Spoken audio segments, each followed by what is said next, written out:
Today's video is just for the ladies. In today's video, I'm going to be showing you how to make your own reusable menstrual pad. And the best part is that I am providing a free pattern that will have 5 different sizes available for you guys.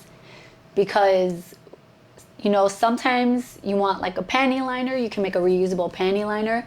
Sometimes you want them a little bit longer, sometimes you have a heavier cycle.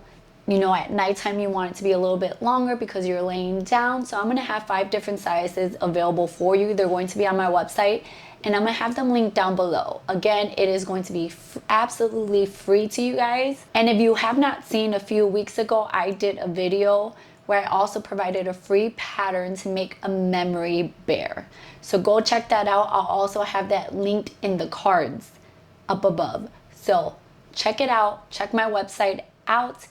And let's just jump into this video. So let's jump into talking about what fabrics you can use for this project. This can possibly be a good scrap buster. You really don't need a ton of fabric.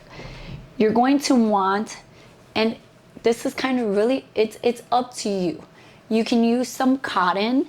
Like I used cotton for the outer here. This is the part that's not going to be touching my skin. And I love how it turned out. You can also use flannel. It's completely up to you. With 1 yard, you'll be able to make a good amount of them, maybe about 7. It just depends what size you're making. For mine, on the part that's going to touch mine, I did different ones. This right here is no-pill fleece.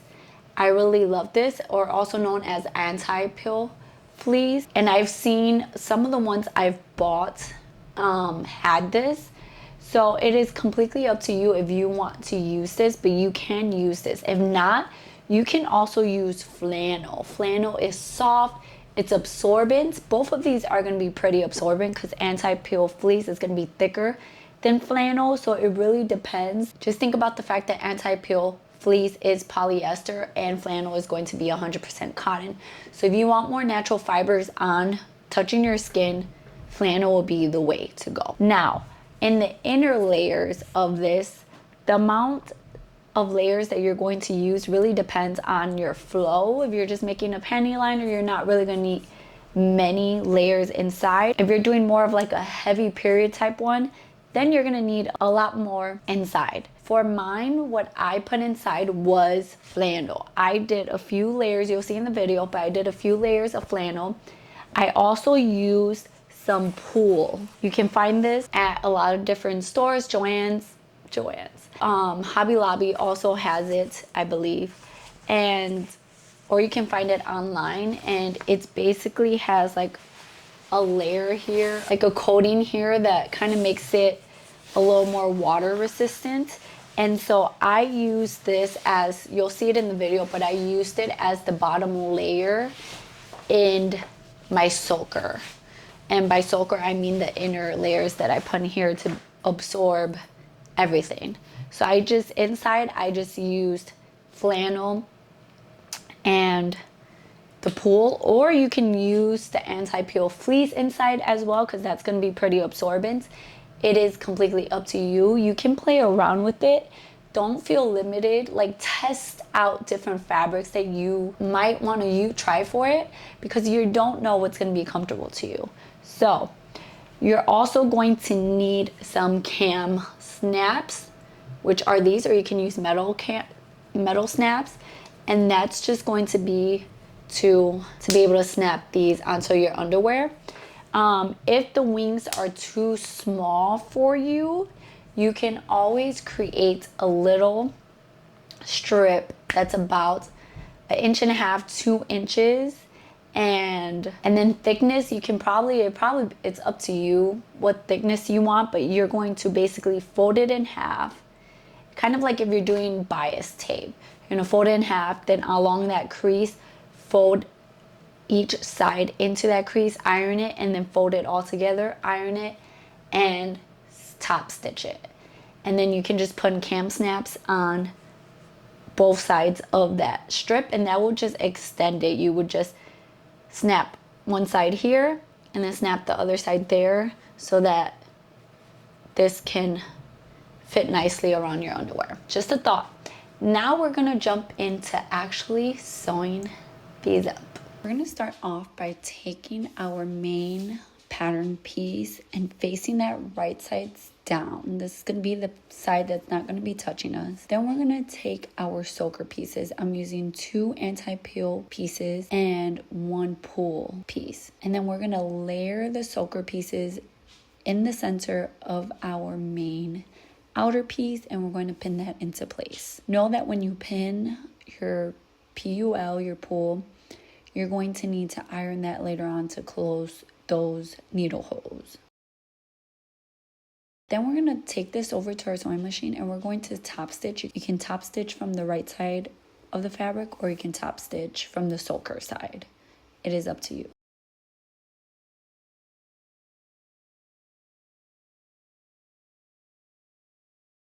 Once we have top stitch, we're going to get our other outer main piece, and you can lint roll it. And I'm gonna lint roll mine because I have a dog and it had a lot of dog hair.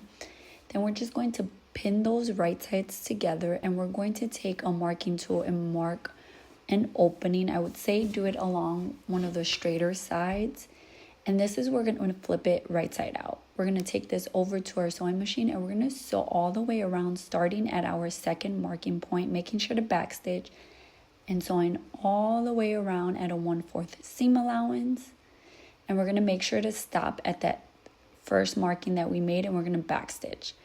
We're going to take our pinking shears and we're going to trim off the seam allowance, and this is just going to help it not be so bulky and lay nicely. We're going to make sure to leave that gap opening untouched, and we're going to use that gap opening to flip it right sides out. We can take something like a chopstick and use that to kind of push out some of those seams so that they can lay nicer, especially the wings. Once we have done that, we're going to take it over to our iron and we're going to press it.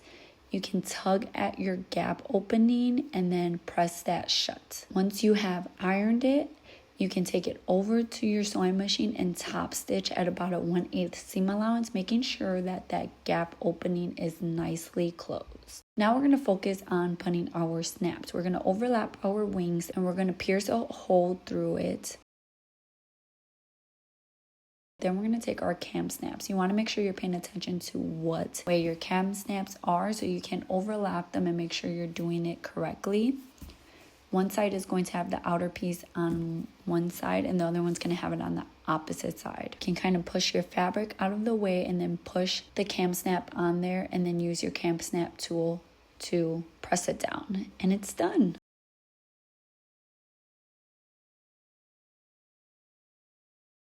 I hope you guys enjoyed this tutorial. Don't forget the free pattern is over on my website. It will be linked down below. And again, I have included 5 different sizes for you to try out. Thank you guys for watching this video. If you have any questions, please comment down below or email me or Instagram, message me, whatever, Facebook message me. And let me know in the comments down below what other things you want to see, what other patterns you want me to provide for you. And yeah, I love you guys, and I'll see you in my next video. Bye guys.